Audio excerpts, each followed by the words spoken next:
በዚህ ውይይት ላይ እንግዲህ ከ130 ሚሊዮን ህዝብ የተሰባሰበ ወይም ደግሞ ወክሎ የመጣ ኃይል ነው። ይሄ 4000 ሰው በትክክልም የሀገራችንን የህዝባችንን ጥያቄ አንስቶ አጠቃላይ ያሉት ችግሮች ምንድናቸው፣ መፍትሄውስ ምንድነው መሆን ያለበት የሚለውን ነገር ዓለምንም ተጽዕኖ ሁሉም በነጻነት ሐሳቡን እያራመደ ነው ያለው። ስለዚህ በዚህ ውይይት ለሀገራችንም ለህዝባችንም የሚጠቅም ነገርና የሚበጅ ነገር ይወሰናል የሚል እምነት አለኝ። በዚህ ተሳትፎ ላይ እስካሁን በጥሩ መግባባት እየሄደ ነው ያለው።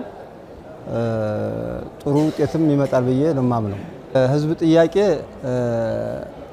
በኃይል አይደለም ሊፈታ የሚችለው፣ በንግግር በመቀራረብ ሊፈታ የሚችልበትም ሁኔታም አለ። ይሄንን የምናየው ምንድነው የክልሎች መንግስትም ይሁን የፌደራል መንግስትም ይሁን የክልላችን መንግስትም ይሁን ችግሮችን በሰላማዊ መንገድ በንግግር እንፍታ የሚልም እምነትም አለው፣ አቅጣጫም አስቀምጧል። እዚህ የተሰባሰበውም የ4000 ሰው አጠቃላይ ኢትዮጵያን ወክሎ ነው፣ የኢትዮጵያን ህዝብ ወክሎ ነው ያሉትን ችግሮች፣ ሀሳቦች፣ ጥያቄዎች ሰላማዊ በሆነ መንገድ ተነጋግሮ ለመፍታት ነው።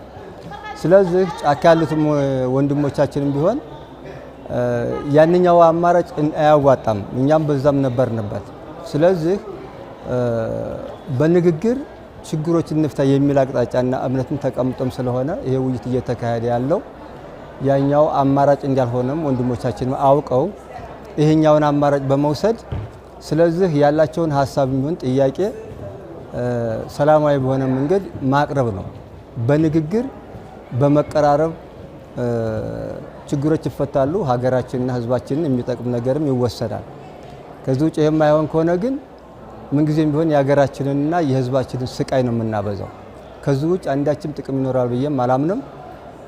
በጫካ ያሉት ወገኖች ይህንን አማራጭ መውሰድ ያለባቸው በመቀራረብ ከክልሉ መንግስት ጋር ይሁን ከፌደራል መንግስት ጋር ይሁን በመነጋገር የሀገራችንን ችግር የህዝባችንን ችግር መፍታትና ማቃለል አለብን የሚል እምነት ነው ያለኝ። አሁን እኮ እዚህ ያለ ሰው የሚዋይበት ያለ አጠቃላይ የአንድ አካባቢ ያለ ችግር ብቻም አይደለም፣ እንደ ሀገርም ያለ ችግር ነው፣ እንደ ህዝብም ያለ ችግር ነው።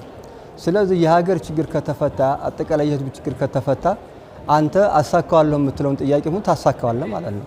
ስለዚህ ይሄ ችግር የሁሉንም የሚያይ ነው፣ የሚዳስስ ነው።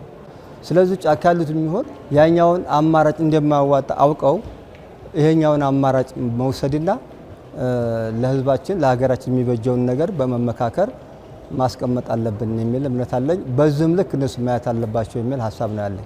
እኔ እስካሁን ባየው ጥሩ ነው። እንግዲህ ከታች ወደ ላይ ነው ውይይቱ እየተካሄደ ያለው። በጥሩ መግባባት በጥሩ ስሜት እየሄደ ነው ያለው። ምናልባት ግለሰቦችም አንዳንድ ጥያቄ ላይ ላይስማሙ ይችላሉ። ከማንም በላይ ግን የፈለገ ሀሳብ ይኖረው የፈለገ አስተያየት ይኖረው ማንኛውም ሰው ከሀገር በላይ ከህዝብ በላይ ማንም የለም። ሁላችንም ከሀገርና አጠቃላይ ከህዝብ በታች ነው። ስለዚህ ሀገርን እንደ ሀገር ማስቀጠል ነው፣ ህዝብን እንደ ህዝብ ማስቀጠል ነው። የፈለገ ግለሰብ የሆነ ሀሳብ አስተያየት ሊኖረው ይችላል። ያን ወደ ጎን ትተን ሀገራችንና ህዝባችን በሚበጀው ላይ ግን እስካሁን በማየው ነገር ጥሩ መግባባት አለ። እንግዲህ ወደ ላይ ያደገ ሲሄድ ይሄው ይኖራ ብዬ ነው የማምነው። ዞሮ ዞሮ ለሀገራችንና ለህዝባችን የሚበጅ ነገር ይወሰናል ብዬ ነው የማምነው። እኔ ተስፋ አለኝ። አንድም ይህን ጥያቄ ማንስቶ ሁሉም በተለያየ መድረኮችም በተለያየ እንግዲህ በሰላማዊ መንገድ የሚሆን በታጠቀ መንገድ የሚሆን ሁሉም የሚያነሳው ጥያቄ አለ። ሁሉም ተመሳሳይ ነው። ስለዚህ በአሁን ባለው መንፈስ በዚህ ውይይት ጥሩ ውሳኔ ይወሰናል። ሀገራችንንም ህዝባችንንም የሚጠቅም ውሳኔ ይወሰናል ብዬ ነው የማምነው። የተሻለች ሀገርን እንደምትሆን እንደምትረጋጋም ተስፋ አለኝ። ብቻ ሁሉም የሚያው በዚህ ውይይት ላይ ጥሩ ነገር ይመጣ ብሎ ነው የሚያስበው። ሁላችንም ጥሩ ተስፋ አለን።